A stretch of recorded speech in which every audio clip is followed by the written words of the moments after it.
जय श्री कृष्ण। आमला नवमी की व्रत कथा। एक राजा था, उसका प्रण था कि वह रोज 1.25 मन आमला दान करके ही खाना खाता था। इससे उसका नाम आमलिया राजा पड़ गया। एक दिन उसके बेटे बहू ने सोचा, राजा इतने सारे आमले रोजाना दान करते हैं, इस प्रकार तो एक दिन सारा खजाना खाली हो जाएगा।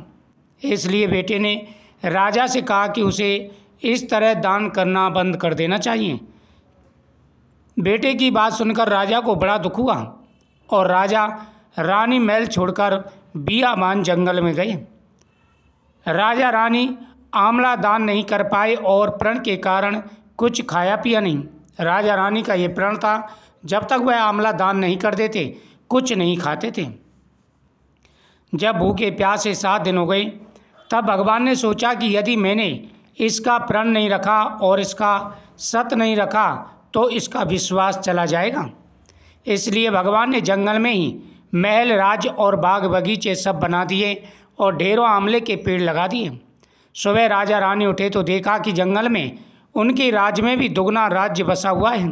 राजा रानी से कहने लगा, रानी देख कहते हैं, सत मत छोड़े सूरमा, सत छोड़े पत जाए, सत की छोड़ी लक्ष्मी फिर मिलेगी आए। आओ ना धोकर आमला दान करें और भोजन करें। राजा रानी ने आमला दान करके खाना खाया और खुशी खुशी जंगल में रहने लगे। उधर आमला देवता का अपमान करके वह माता पिता से बुरा व्यवहार करने के कारण बहू बेटे बुरे दिन आ गई। जब बहू बेटे ने राजा को निकाल दिया, राजा वहाँ से राज छोड़ के चला गया, तो वहाँ से लक्ष्मी भी चली गई और इस प्रकार राजा के बेटे को कई प्रकार के दुख होने लगे।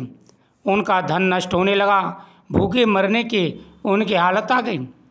राज्य दुश्मनों ने छीन लिया, दाने दाने को मोहताज हो गए और काम ढूंढते हुए अपने पिता के उसी राज्य में आ पहुँचे।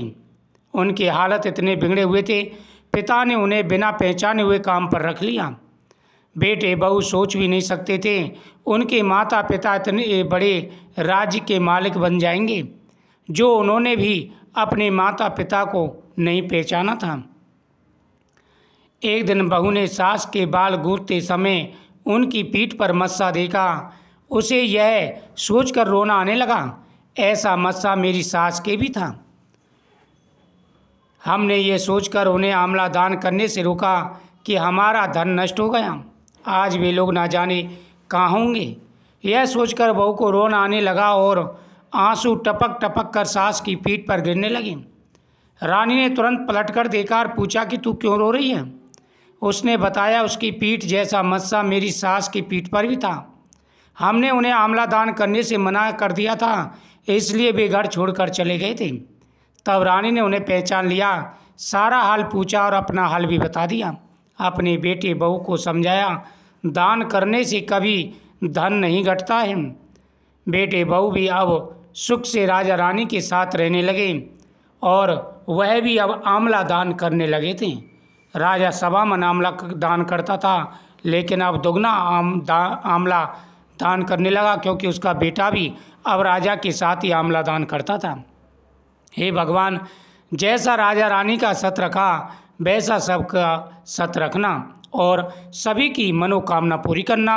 सभी को आमला दान अवश्य करना चाहिए। जो भी सच्चे मन से आमला दान करते हैं उनके जीवन में कभी कोई कष्ट नहीं आता। प्रातः स्नान करके शुद्ध आत्मा से आमले के वृक्ष के नीचे पूर्व दिशा में बैठकर पूजन करना चाहिए।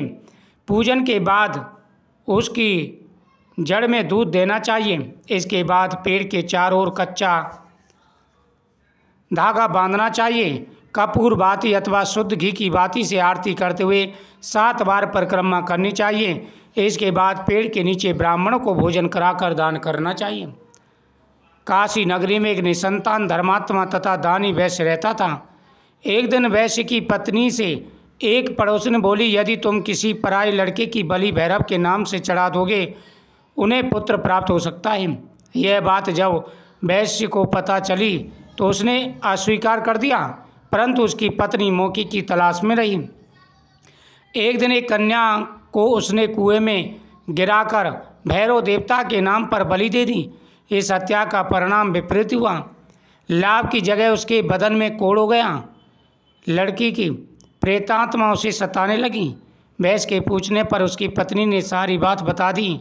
इस पर वैश्य कहने लगा, गौवध, ब्राह्मणवध तथा बालवध करने वाले के लिए संसार में कहीं जगह नहीं है। इसलिए तू गंगा तट पर जाकर भगवान का भजन कर तथा गंगा में स्नान कर, तभी तू इस कष्ट से छुटकारा पा सकती है। वैश्य पत्नी गंगा के किनारे रहने लगी। कुछ दिन बाद गंगा माता वृद्धा का वेश धारण कर उसके पास आई और बोली, तू मथुरा जाकर कार्तिक नवमी का व्रत कर तथा आंवले के वृक्ष की परिक्रमा कर तथा उसका पूजन कर। यह व्रत करने से तेरा यह कोढ़ ठीक हो जाएगा। वृद्धा की बात मानकर वैश्य की पत्नी पति से आज्ञा लेकर मथुरा जाकर विधि पूर्वक आंवला नवमी का व्रत करने लगी। ऐसा करने से वह भगवान की कृपा से दिव्य शरीर को पाई और उसे पुत्र का सुख भी प्राप्त हुआ। जो भी सच्चे मन से भगवान का पूजन करते हैं उनके सभी कष्ट दूर हो जाते हैं। आंवला नवमी के दिन भगवान का पूजन करना चाहिए तथा आंवले के वृक्ष की पूजा करनी चाहिए। जो भी सच्चे मन से आंवले की पूजा करते हैं उनके ऊपर भगवान की विशेष कृपा बनी रहती है। आंवला का पूजन करने से भगवान आशीर्वाद देते हैं। इस दिन आंवले के नीचे दीपक जलाना चाहिए। आंवले के नीचे ब्राह्मणों को भोजन कराना चाहिए तथा भगवान को भी आंवला चढ़ाना चाहिए। भगवान को आंवला समर्पित करने से सारे पापों का नाश हो जाता है। कार्तिक मास का महीना बड़ा ही पवित्र महीना है।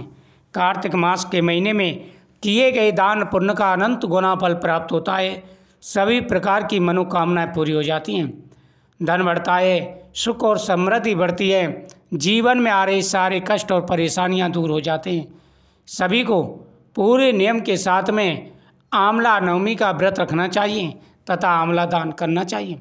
आंवले के वृक्ष के नीचे ब्राह्मणों को भोजन कराना चाहिए। इससे भगवान का आशीर्वाद प्राप्त होता है। आंवले के वृक्ष के नीचे ब्राह्मणों को भोजन कराने से पितृ प्रसन्न होते हैं तथा पितरों का उद्धार हो जाता है। हर मनोकामना पूरी हो जाती है। जीवन में आ रहे सारे कष्ट और परेशानियां दूर हो जाते हैं। भगवान का आशीर्वाद प्राप्त होता है तथा सभी मनोरथ पूरे हो जाते हैं। तो इस प्रकार से इस आंवला नवमी की कथा का श्रवण करें और आंवला दान करें, आपकी हर मनोकामना पूरी होगी। ओम नमो भगवते वासुदेवाय नमः। ओम नमो नारायणाय नमः। इस दिन सामर्थ्य के अनुसार आंवला दान करें और कथाओं का श्रवण करें। आपके जाने अनजाने में किए गए पापों का नाश होगा और आपकी हर इच्छा पूरी होगी। जय श्री कृष्ण।